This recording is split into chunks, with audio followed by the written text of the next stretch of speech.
I'm making this video series mostly for my wife so she knows what to tell me to adjust on her fork, because this Fox factory got so many adjustments she don't know what they all do. So first thing you got to do, you get your air spring. It's almost always on the left of the fork. There's two things that you can adjust in the air spring: the pressure and volume reducers. So first thing you got to get is you got to get your pressure, and the way you get that first time, at least close, is what's called sag. So you got to know how much travel your fork's supposed to have, and then you get on it.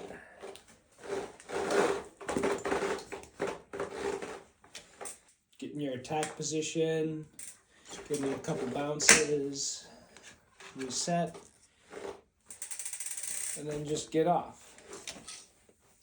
Then, if you had a RockShox fork, it has these convenient little sag indicators on it, but I think they patented it, which is super annoying.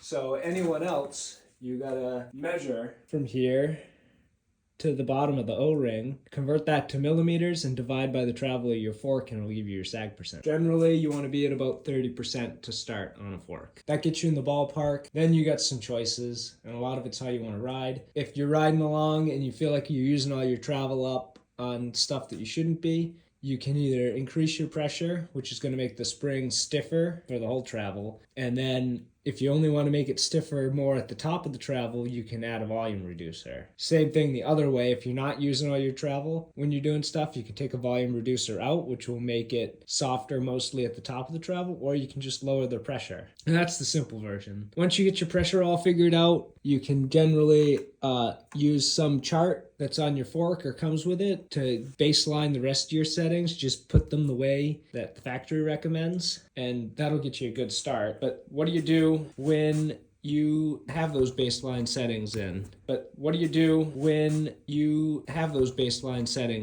First thing you want to work on dialing in is rebound.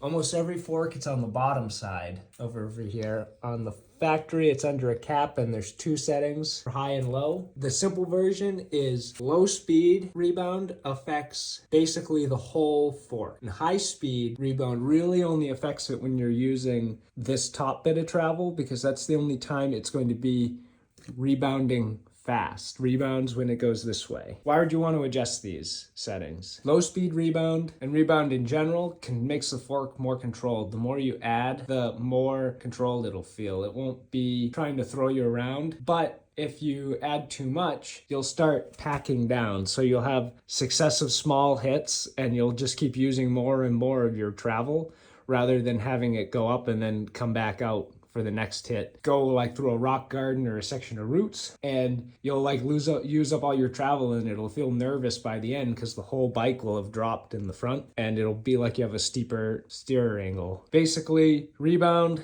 once you get your pressure where you kind of like it, start by reducing the amount of low speed rebound you have, faster direction generally, until the bike starts to feel like it's getting away from you, and then you can slow it back down. For the high speed rebound, it's a little bit more difficult to adjust because you basically need to hit big features that send you in deep in the travel, or really hard pumps into the bottom of jumps or berms that send you deep into the travel. And there again, you're trying to find the fastest rebound that you feel comfortable with, that's not like kicking you or throwing you offline, because the less rebound you run, generally the more grip you're going to have. Once you got rebound dialed in, you're going to be looking at compression, which is almost always on the top fork, and this case got high and low speed. It's just like a rebound where the low speed affects basically the whole travel, and the high speed really only affects the top of the travel. So again, what you're going to want to do, low speed compression, you're going to try and find the amount that feels like it's giving you support. So like when you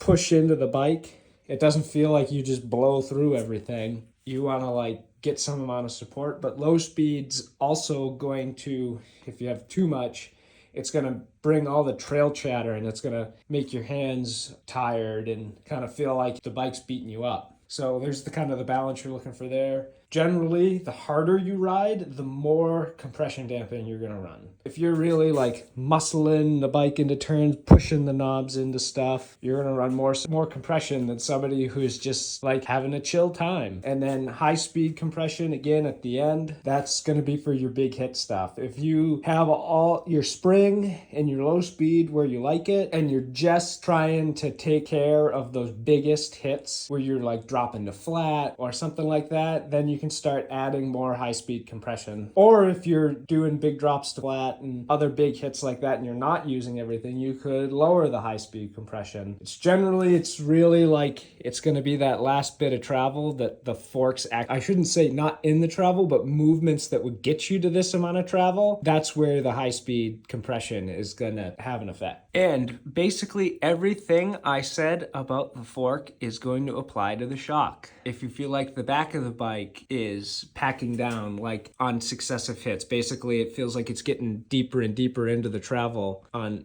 every hit and it's not recovering, you speed up the low speed rebound. If it feels like it's bouncing all over the place and trying to buck you off, you gotta slow down the rebound. Same deal with the high speed. That's on the recovery from those big hits when it's deep in the travel and coming out. If it's trying to throw you, slow it down. If it's kind of sucking up there, speed it up. Compression, same deal. The low speed, that's going to be your support when you're pumping into stuff. Not enough low speed, the bike will feel kind of like it's wallowing. And then too much low speed, it'll feel like the bike's bouncing off entering its travel. High speed compression, same deal. Mostly for bigger hits, trying to slow it down at the end. This RockShox Deluxe is the current year, so it also has bottom out. So that's basically just another adjustment on top of the high speed compression for bigger hits towards the end. If you're getting a hard bottom, add more of the hydraulic bottom out. If you aren't getting a hard bottom, you can slow it down and get just a little bit more control in that top amount of travel.